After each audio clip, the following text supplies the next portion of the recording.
Olá, hoje nós vamos falar sobre o filósofo Jean-Jacques Rousseau. Jean-Jacques Rousseau nasceu em Genebra no dia 28 de junho de 1712. O mesmo foi criado pelo pai, um relojoeiro, até os 10 anos de idade.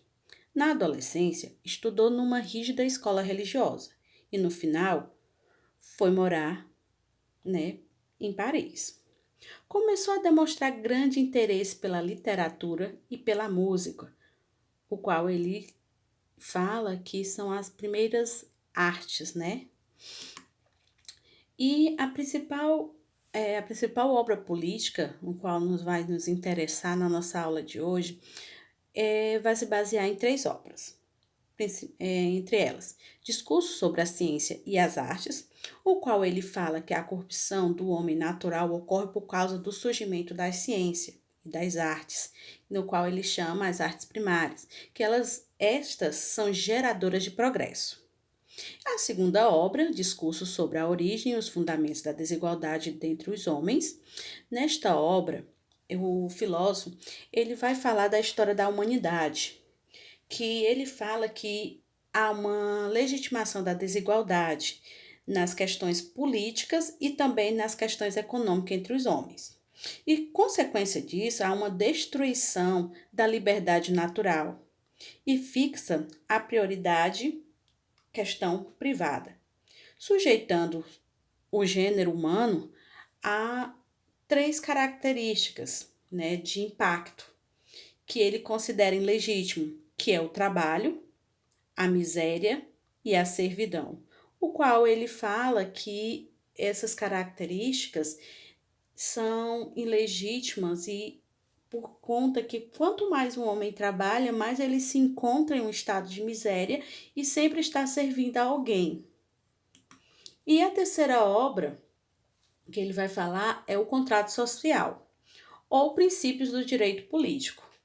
Nesse livro, ele procura descrever as condições necessárias para a existência de um pacto legítimo, através dos quais o homem, depois de ter perdido a liberdade natural, ele ganha em troca a liberdade civil ou a questão da cidadania. A questão natural eu vou falar para vocês mais na frente, quando ele fala o que é essa liberdade natural, ele fala do que é perder essa liberdade natural. E o objetivo da teoria política de Russell está baseado na questão do Estado moderno, na vontade geral, quer dizer, na vontade comum, que consiste em legitimar a propriedade privada ilegítima. Quando ele fala nessas questões políticas, ele vai estar baseado nas teorias iluministas.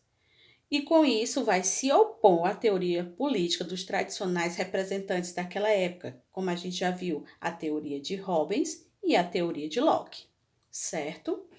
Dentro dessas questões, nós vamos entrar nos princípios da filosofia de Russell, que se baseia na influência na vida dele no estado de natureza, que eu vou já explicar claramente o que é esse estado de natureza, o contrato social, a liberdade natural, a transição para o estado civil e a liberdade civil.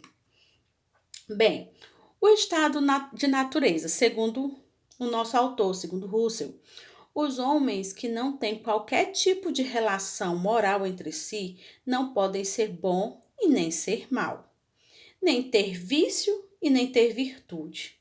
O estado de natureza torna-se assim um estado de conflito e discórdia, cujo estabelecimento da propriedade privada é o seu último termo.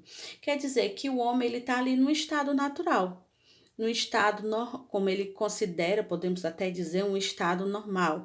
Ele nem tem bons atos, nem tem bons, nem tem vícios, nem tem virtudes. Ele está ali. Ali em quê? Simplesmente voltado, para nas questões de trabalho, nas questões de prioridades, certo? Para a vida dele. Esse estado de natureza, ele vai basear-se em uma frase. O homem é bom, selvagem, inocente. O que é isso?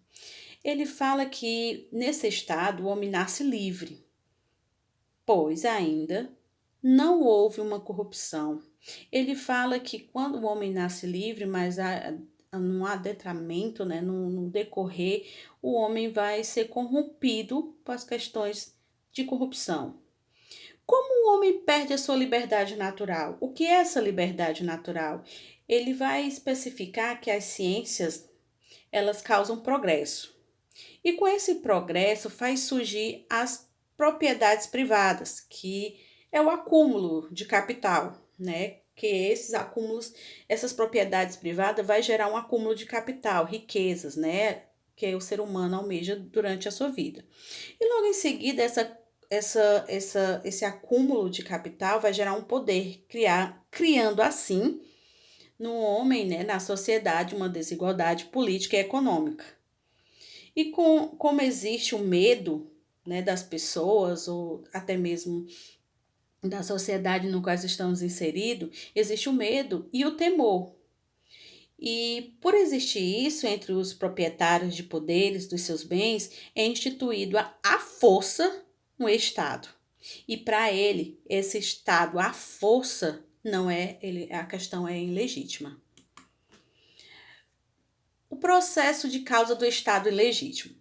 Esse processo, né, que eu vou explicar para vocês, esse processo do Estado ilegítimo vai se dar a partir, como ele já falou, eu falei anteriormente, a partir das ciências, que são as artes primárias, que eles chamam, e que vai surgir a partir do progresso, né, vai gerar um progresso, que isso vai gerar, consequentemente, vai ser criada uma propriedade privada, que o homem vai conseguir essa propriedade privada, que vai gerar um capital financeiro para ele, que vai dar a ele um poder, e com esse poder começa-se a acontecer o quê? As desigualdades.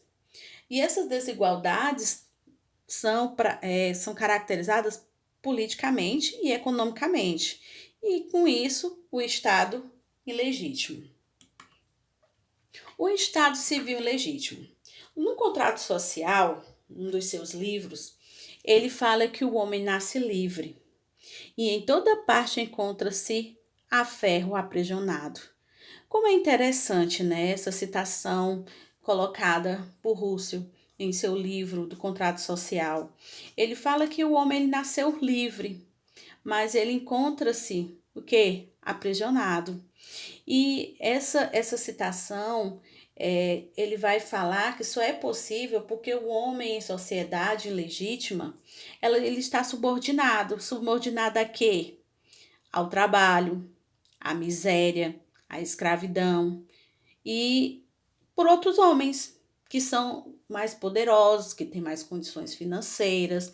E quem são esses homens? Sempre são os proprietários, os que têm mais. E por eles ter mais, eles começam a coagir, né? A restringir, a anular a liberdade de determinados indivíduos, né? Determinar a liberdade individual dos homens que não têm condição. Então, ele nasceu livre, mas simplesmente por condições, né, de estar inserido em uma sociedade, ele está subordinado a condições, né, que vai gerar nele um aprisionamento, que ele caracteriza que seja o trabalho, a miséria e a servidão de quem tem mais, né? Como diz o ditado, quem manda, né? Quem tem poder obedece e quem tem juízo, né? Vai, vai seguindo, né? As instruções. Em consequência desse progresso, a destruição da única virtude que o homem possui, que é piedade ou bondade. A partir desse progresso, dessa consequência, né, de capital, de acúmulo de riqueza, vai se perdendo no homem a virtude. A corrupção, os costumes naturais vão gerando, né, o bom selvagem. A criação de vícios, que eles chamam de quê? De maldade. E isso, né, vai gerar uma crítica na questão do nosso filósofo Russell ao progresso. Não é uma recusa do que seria a verdadeira ciência. E a verdadeira ciência, a arte, A crítica está direcionada àqueles que fazem ciência e artes secundárias, caricatura da verdadeira ciência, por orgulho, maldade, glória pessoal e não por um verdadeiro amor ao saber.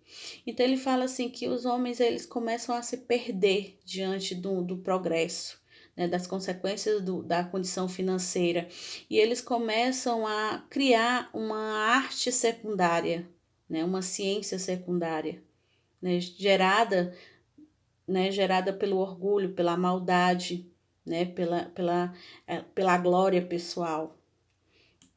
E, consequência disso, vai gerar no Estado o que ele chama de pacto, ou um contrato social.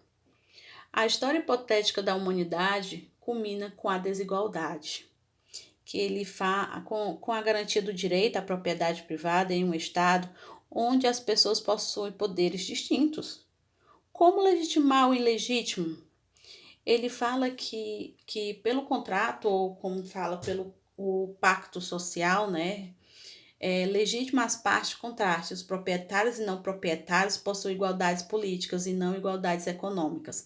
Então é gerado um pacto para ver se estabelece uma igualdade. Só que essa igualdade vai ser colocada entre quem tem condições, que eles chamam de proprietário, e os que não têm, eles chamam de que vai gerar essa igualdade, mas só que é uma igualdade política, não economicamente.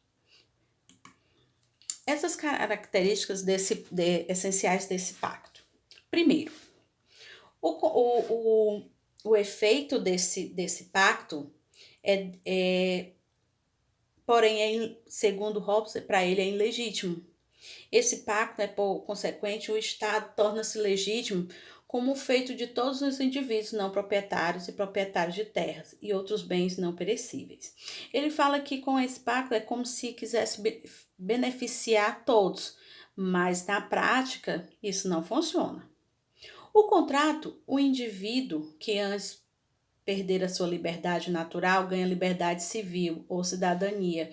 Quer dizer que antigamente o homem na liberdade natural, ele estava ali, despreocupado, não tinha nada, nenhum bom, nenhum mal, virtudes, né, e não virtudes. Ele estava ali simplesmente trabalhar e conseguir, conseguir o seu sustento, sua propriedade, né, como eles chamam aqui.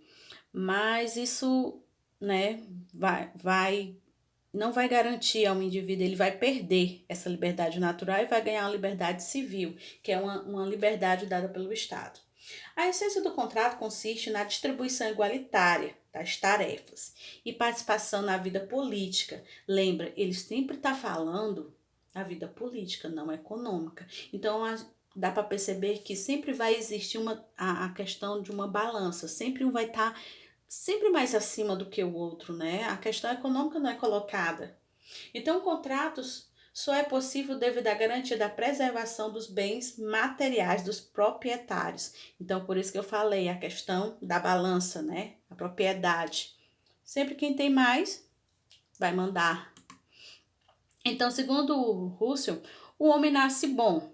A sociedade é que o corrompe, certo? E ele fala que essa sociedade vai ser corrompida ao decorrer da vida do homem, né? As questões financeiras, a questão da corrupção, né? E ele defende seu ponto de vista. Ele utilizou a mesma construção científica que Hobbes e Locke, né? A questão do contrato. Mas ele fala que o homem ele nasceu bom, mas a sociedade vai corromper ele, né? O homem é produto do meio. E o contrato social em vigor seria, então, segundo Hobbes, uma enganação. Uma enganação de quem? Do Estado, certo? Para que isso ocorra, o pacto social deve nascer da entrega total de cada indivíduo à comunidade. Russell concebe o corpo político como um todo, uma unidade orgânica, uma vida e uma vontade própria. É o que dá vida ao corpo político e à própria união dos seus membros, ou seja, a coletividade. Para ele, esse pacto ele deveria ser voltado para quê? Para a coletividade, para o bem comum. Mas, infelizmente, né? O que a gente vê, que ele falou anteriormente, o homem é corrompido. O que seria essa vontade, depois do pacto, vai vir o que ele chama de vontade geral. O que é essa vontade geral? É uma vontade que o indivíduo tem. E qual essa vontade que o indivíduo tem? Liberdade, certo? Essa liberdade, né, vai ser colocada aqui por Russell. As leis desse corpo político devem refletir a vontade geral. O que é isso? A liberdade de cada povo. Cada um tem o direito de vir, cada um tem o direito de ter mais, ter menos, saber como investir, mas assim sucessivamente. A vontade geral não é a simples soma das vontades individuais, certo? Lembrando bem disso. A vontade geral é a que busca a melhor para a sociedade como um todo, ou seja, aquela que satisfaz o interesse público e não o do particular. Então, a liberdade do homem tem que ser vista não de uma maneira singular, mas sim de uma pluralidade, né, dentro de uma sociedade e pensar o que essa sociedade está precisando, o que essa sociedade está almejando, né? O que é bom para essa sociedade. Sempre pensando, né? Isso é o que ele caracteriza de vontade geral, certo? A questão de liberdade, do indivíduo ter essa liberdade de escolha, de buscar o que é melhor, mas esse melhor dentro da coletividade. As formas de Estado que ele apresenta. As formas de Estado, como ele fala, a questão que é o Estado natural, o homem natural, as leis naturais e virtude. Que ele caracteriza, né, que o Estado civil ilegítimo, o homem é corrompido, ignora as leis naturais e tudo isso vira um vício, que ele chama de um pacto ilegítimo. Mas o pacto torna-se legítimo quando o Estado deixa de ser ilegítimo e passa a ser legítimo. O homem corrompido passa a ser um homem servil, que pensa no coletivo. E ele deixa de ignorar as leis e ele passa a ter leis naturais e civil. E ignora os vícios e passa para a decência, né? Para a moral. O Estado civil legítimo. Funda-se na vontade geral, é o próprio povo, e tem a função de garantir o bem-estar social. O bem-estar social é o que? É a propriedade privada, que o homem vai adquirir.